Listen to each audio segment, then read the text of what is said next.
वळूयात पुढच्या बातमीकडे। औरंगाबादचं नामांतर झालं खरं, पण त्याचा वाद काही केल्या थांबता थांबत नाहीये। कारण MIMनं या नामांतराला विरोध केला। या प्रकरणी कोर्टात धाव घेतली आणि नामांतराविषयी हरकती आणि सूचना मागवायला सुरुवात झाली। सोमवारी हरकती आणि सूचना दाखल करण्याचा अखेरचा दिवस होता, त्यामुळे विभागीय आयुक्त कार्यालयात अक्षरशः अर्जांचा पाऊस पडला।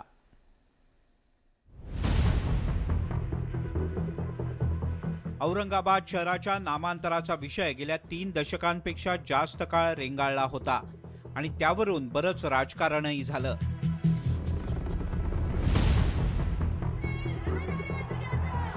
आता औरंगाबादचं छत्रपती संभाजीनगर असं नामकरण करण्यात आलं असलं तरी राजकारण काही थांबलेलं नाही।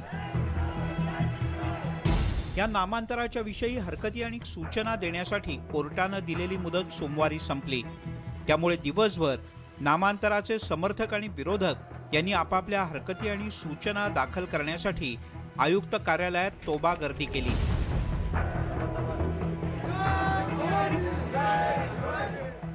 संघर्ष टाळण्यासाठी आयुक्तालयात नामांतर समर्थक आणि विरोधकांच्या सूचना स्वीकारण्याकरता स्वतंत्र कक्ष तयार करण्यात आले होते। सोमवारी एका दिवसात भाजपनं नामांतराच्या समर्थनात जवळपास 3 लाख अर्ज दाखल केले आहेत।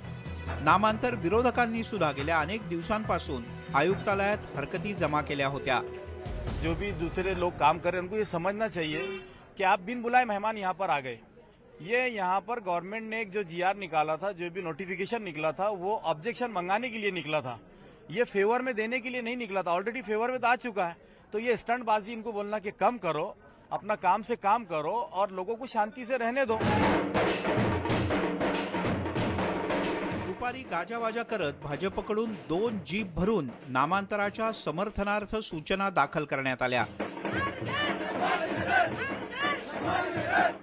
सकल हिंदू समाजाकडनं आणखीन 3-4 लाख जमा होण्याचे चिन्ह पूर्ण दिसत आहे आणि त्यामुळं निश्चितपणे एक उत्साह हिंदू जनमानसामध्ये आहे आणि तो उत्साह खऱ्या अर्थानं आज तुम्हाला दिसून येत आहे।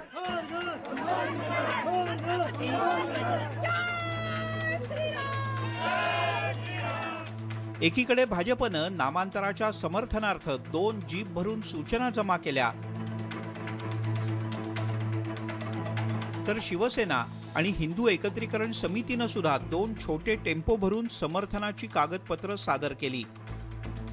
आम्ही सूचना करतोय की होय, या शहराचं नाव, या जिल्ह्याचं नाव छत्रपती संभाजीनगर पाहिजे। राजकारणाचा विषय नाही। तुम्हाला राजकारण कुठं दिसतंय का? राजकारण असतं मी माझ्या पक्षाचं नाव लावून, माझ्या नेत्याचा फोटो लावून इथं आलो असतो। मी या ठिकाणी सकल हिंदू एकत्रीकरण समितीमधून आलोय।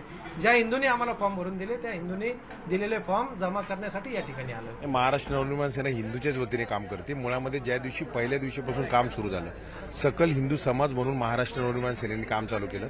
आजही इथं सकल हिंदू समाजाच्या वतीनेच आम्ही फॉर्म सबमिट केले। औरंगाबादच्या नामांतरावरून मोठं राजकारण झालं। सत्तेतून पायउतार होताना तत्कालीन मुख्यमंत्री उद्धव ठाकरे यांनी नामांतराचा निर्णय घेतला होता।